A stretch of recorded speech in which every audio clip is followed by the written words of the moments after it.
మన నిర్ణయాలు మనమే తీసుకుంటున్నట్టు అనిపిస్తుంది కదూ, నిజంగా? చూడండి, ప్రతి చిన్న ఎంపిక వెనుక అదృశ్యంగా నడిపించే శక్తి ఒకటి ఉందని తెలుసా?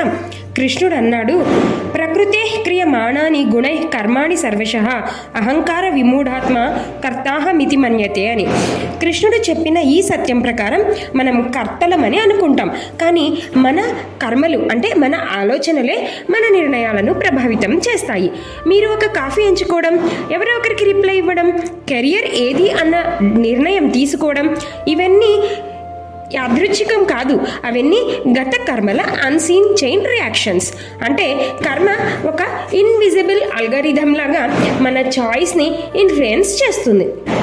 కానీ నిజమైన ఫ్రీడమ్ ఏంటంటే మనం ఆ కర్మ ఆల్గారిథంని గుర్తించి దాన్ని అధిగమించడం. మీరు ప్రతి నిర్ణయం తీసుకునే ముందు 2 సెకండ్లు ఆగండి.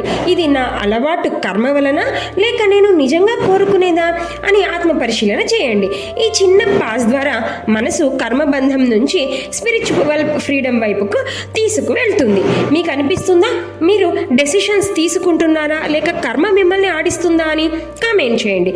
ఇంకా ఇలాంటి అన్సీన్ ట్రూత్స్ కోసం సబ్స్క్రైబ్ చేయండి గీతా చైతన్యం. Thank you. శ్రీకృష్ణ అర్పణమస్తు.